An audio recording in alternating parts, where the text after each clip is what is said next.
Hello guys, welcome to Study IQ. Today we are going to have a very interesting discussion about United States and about Texas in particular, which is a state in USA.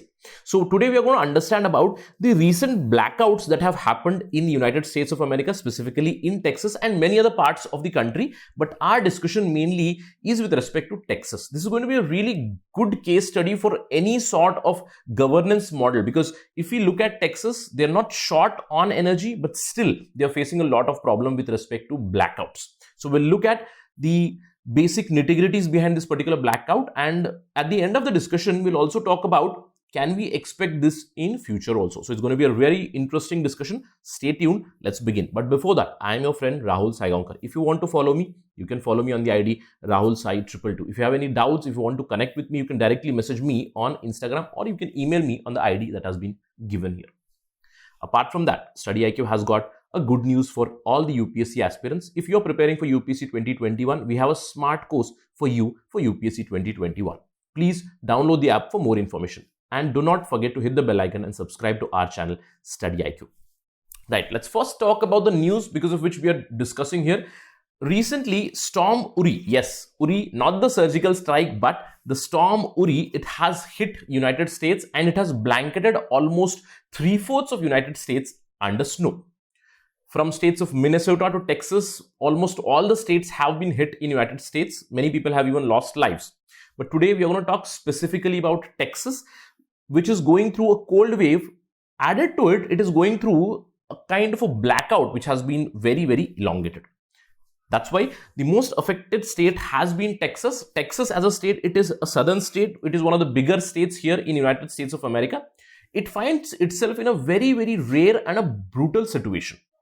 A brutal storm has come in this winter weather, which has actually plunged about 4.3 million people who are living in state of Texas without power. Already, United States new president Joe Biden has announced a state of emergency in Texas, and he has ordered all the federal assistance which is required to respond to this situation in Texas. So let's try to understand why in Texas so much of this particular electricity problem has hit because of the Storm Uri. Let's first understand about the Texas power supply. Now, if we talk about Texas, I told you it's a huge state. It's a big state with good population and decent power supply, power electricity generation, I mean.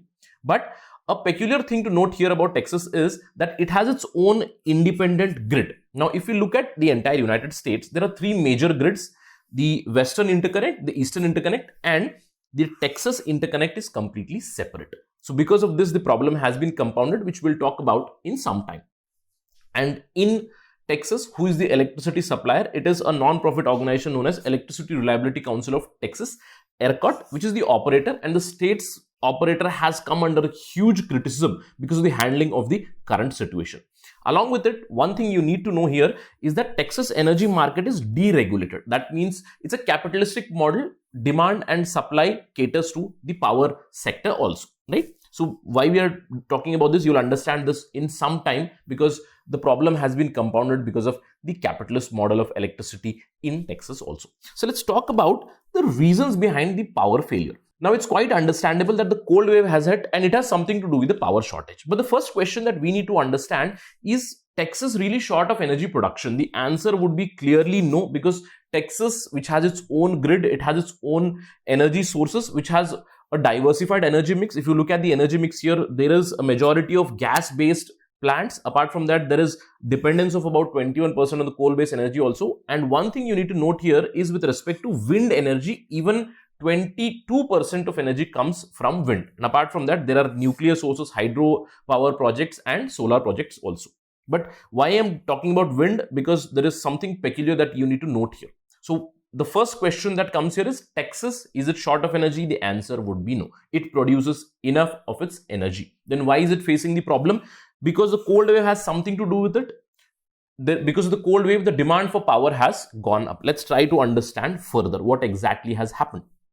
The first thing that this storm has done is it has knocked down the sources of power. Means whatever the conventional power sources were there, the wind turbines, they froze. The gas lines which were there, they have been blocked. The thermal energy, which is basically coal-based energy, the coal has piled up, the coal has frozen, right? So many of the electricity sources have been knocked out. That means the electricity generation has gone down, but at the same time, because of the cold wave, energy demand has gone up because the temperature is down. If I am at my home, I would like my heater to work. I would like my radiator to work. So I just switch it on. So it grabs power. Meaning the demand has gone up and the supply has gone down. And if you look at the tweet from ERCOT here, you can clearly see that a new peak winter demand record has been set at 69,150 megawatt between just 1 hour, 6 to 7 p.m. And that particular thing is about 3,200 megawatt higher than the last year's demand. So huge demand and low supply because of knocking out of the energy sources. This is the core problem because of which there is a blackout in many parts of Texas. About 4 million people are living without energy supply right now, which has led to huge consequences. First of all, the problems of day-to-day life is obviously there. Cold wave is there. Added to it, the COVID pandemic and the COVID vaccination drive. We all know that for COVID vaccination drive, it needs freezers because the COVID vaccine, it has to be stored at a very low temperature.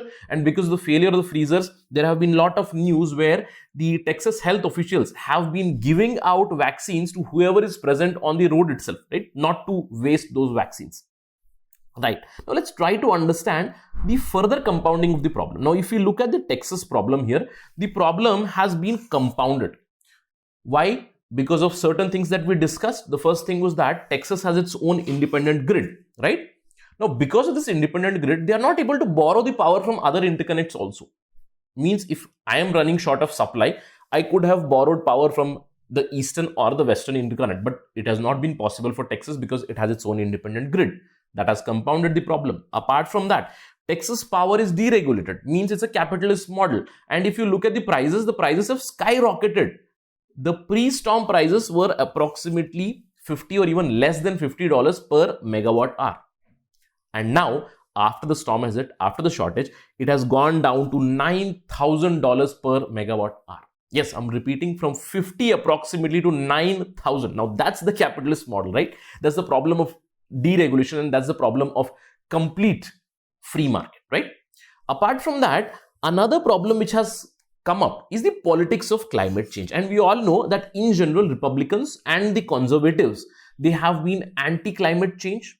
And many of the conservatives, they have started a misinformation that the wind turbines in the Texas state have failed. And this is the major reason that 20% of the energy supply from wind turbines has gone down. And that is why we are facing this blackout. And they are highlighting the problem of climate change, the moving towards renewable energy sources, etc. Although ERCOT has come with an explanation that it is not the renewable energy which is the problem. They have already highlighted that 61% of the energy that has been knocked out is from the conventional power sources, which is like the coal, natural gas, and the nuclear energy sources. So try to understand that it is not the renewable energy which is the problem. It is probably the mismanagement, right? So let's try to understand the problems of mismanagement. At the beginning, I told you this is going to be a great case study for every nation, and particularly for India also, right? Although we wouldn't have such cold waves, but we do have heat waves, right?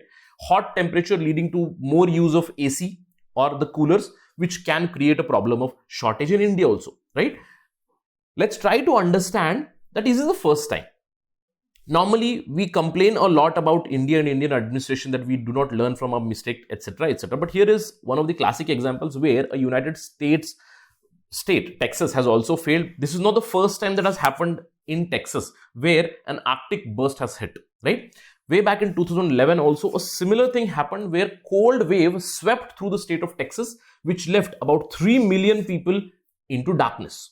So this is not the first time in probably just a decade. This is the second time there is a failure from this state itself. So on a lighter note, we always crib that Indian administration do not learn from their mistakes. So you have an example now from United States also, which have some sort of the track record.